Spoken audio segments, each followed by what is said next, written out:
Buen día. Buen día, María, un gusto enorme hablar contigo. Igualmente, ¿todo bien? Gracias. Todo muy bien, por suerte. Bueno, a ver, ¿qué va a pasar con la discusión en el Congreso del acuerdo con el Fondo Monetario Internacional?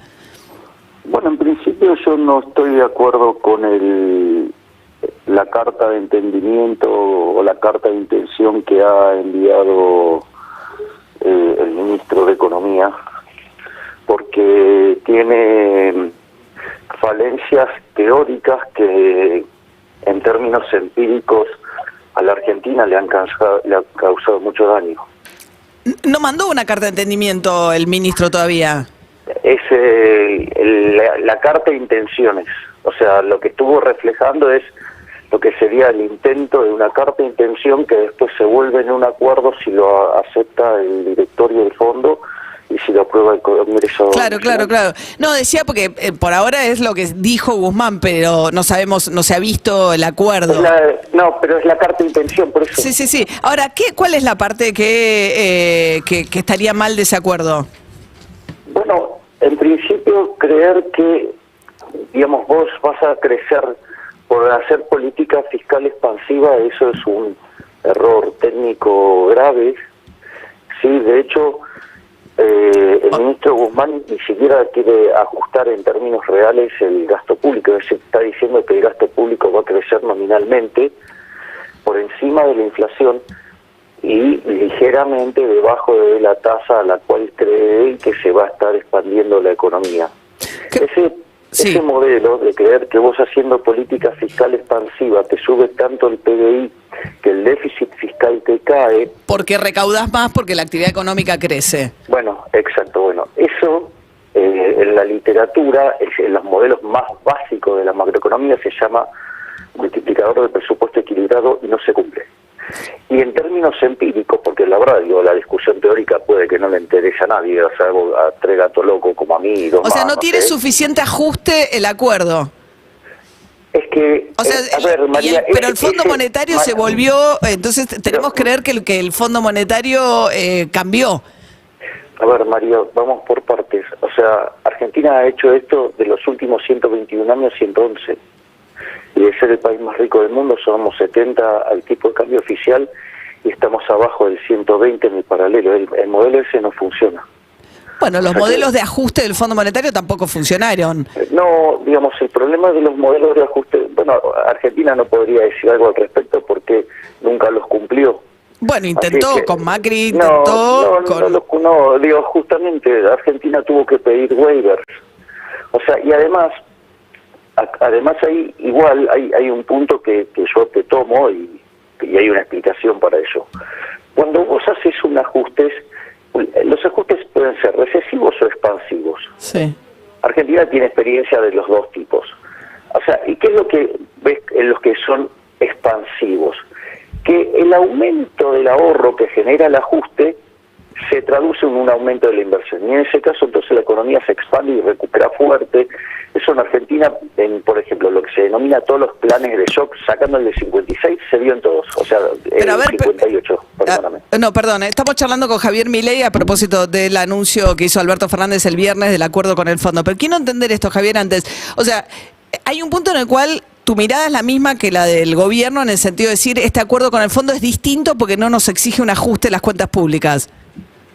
Bueno, el problema es que para el gobierno eso es un motivo de festejo y para mí es un motivo para decir el Fondo Monetario Internacional está tirando la pelota al costado, no está haciendo, digamos, lo que tiene que hacer. Si yo estuviera como miembro del board del fondo, yo no aprobaría semejante barbaridad. Porque no está garantizado que Argentina va a hacer el ahorro que tiene que hacer para poder repagarle. Exactamente, eso de que generás ahorro fiscal estimulando el gasto público no se da ni en la teoría ni en la evidencia empírica. No, porque es un acuerdo al que critican por derecha y por izquierda, porque hay otros que dicen, en realidad, y dentro del propio kirchnerismo, esto sí implica un ajuste. De hecho, si uno ve el sendero, el propio ministro anunció que va a haber una baja progresiva del déficit y que en el 2024 el déficit va a llegar a 0,9% del PBI. María, vamos a ponerlo en estos términos. Si yo te digo, vos venís, por ejemplo, gastás 10, ¿sí? Venís comprando 10 unidades del bien que vos quieras, ¿sí? y ahora el año que viene vas a comprar 11. Y en realidad vos estás comprando más, ¿sí? Y entonces, pero ¿cómo puede ser que estés gastando menos en términos de ingreso? Porque el ingreso me subió más que 10%, entonces voy a estar... Y la pregunta es, ¿y entonces vos por qué crees que tu ingreso va a subir más que 10%? Entonces, y ahí aparece otra discusión, o sea, desde dónde, cómo es el proceso de crecimiento, si el crecimiento se produce por estimular la demanda o el crecimiento surge de acumular factores, que es lo que ha probado la evidencia empírica de la teoría económica, que se crece acumulando capital, se crece acumulando capital humano y se crece con tecnología, no estimulando la demanda. Está bien, pero el caso de Robinson Crusoe. No, está bien, pero digo, Yo le tiro papelitos, sí. ¿Qué consume? Le tiro papelitos, ¿qué consume? Sí.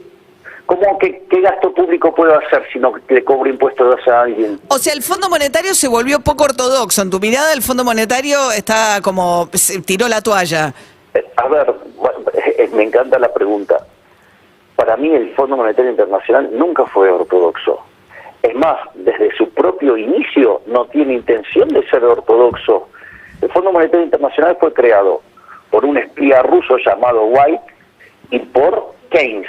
O sea, digo, justamente de ortodoxos esos no tenían nada. Pero, además... Ahora, para lo largo de la historia reciente, para venir a cosas más acá en el tiempo, ha exigido siempre ajustes muy grandes, como fue el caso de Macri, ¿no? Ir de golpe al déficit cero. El problema siempre con el fondo es que se lo critica por laxo, no por duro. Es decir, y el Fondo Monetario Internacional, las pocas experiencias que tiene para mostrar exitosas, son en las cuales se hicieron los ajustes duros que correspondía. Y así es como después salieron adelante los países, llámese el caso de Grecia o llámese el caso de Portugal. Es decir, acá, digamos, o sea, se la pasaron hablando de que querían ser como Portugal. A mí cuando me llegó eso, yo dije, bueno, ¿dónde firmo? Portugal había metido un ajuste de 13 puntos del PBI. O sea, que ustedes van a votar en contra en el Congreso de este acuerdo con el fondo. Yo creo que ni siquiera amerita darle quórum a este nuevo, digamos, esquema de inconsistencias. Es decir... Está bien, pero si ustedes no le dieran quórum y Argentina no pudiera firmar el acuerdo, iríamos un default. ¿Eso es un escenario mejor que el que tenemos? En realidad, pues, a ver, digamos, exploremos las consecuencias del default. El default tendría dos consecuencias, o sea, claramente causaría un desastre en la economía. Sí. ¿Sí? Digo, eso está claro. Ahora, ¿quién pagaría el costo de ese desastre? ¿Quién? Lo pagaría la sociedad, pero también lo pagaría la casta política, donde seguramente la casta política, digamos, es la gran responsable. Y la otra es, porque el ajuste, digamos, lo vas a hacer igual, quieras o no. La otra es, el ajuste tiene que recaer en el sector privado, que es lo que propone Guzmán. No entiendo qué propone Guzmán eso, ¿en qué momento? Guzmán, ¿y cómo que no? Y si te está diciendo que te va a perseguir para aumentar la eficiencia recaudatoria, si te va a decir que va a bajar transferencias al sector privado, ¿sí? Es decir, y que el gasto público en términos reales sube, y alguien tiene que pagar la cuenta. ¿Y la paga el sector privado con aumento de impuestos, sería? O con con menos transferencias, o sea, lo paga el sector privado. Entonces, definitivamente vos estás castigando al sector que genera riqueza y, digamos, premiando al que la destruye. De hecho, en un momento, Ritondo tuvo una frase muy poco afortunada que pareció una extorsión, porque le dijo, bueno, pero miren, que si hay default, digamos, al sector privado le va a ir mal. O sea, ¿y qué me venís? ¿Me estás amenazando? O sea, digo, que me va a ir mal. Digo, o sea, el ajuste lo tiene que pagar la política, no lo tiene que pagar el sector privado. Ok. Javier Milei, ¿cómo andan con Macri? Digamos, todavía no he vuelto a tener así un encuentro, no he hablado con él. ¿Pero andan bien? No sé, digamos, o sea, tengo información quizás lo mismo o menos que vos respecto de lo que puede pasar en los medios.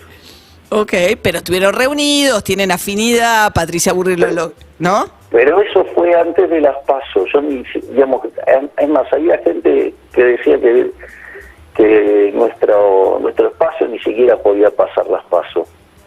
Bien. Después terminamos a la postre con 17%, pero eso es parte de otra historia. Bien, Javier Milei, economista, diputado nacional por la Ciudad de Buenos Aires por Libertad Avanza, planteando su posicionamiento en contra del acuerdo alcanzado con el Fondo Monetario. Gracias, Javier, buen día. No, por favor, un placer.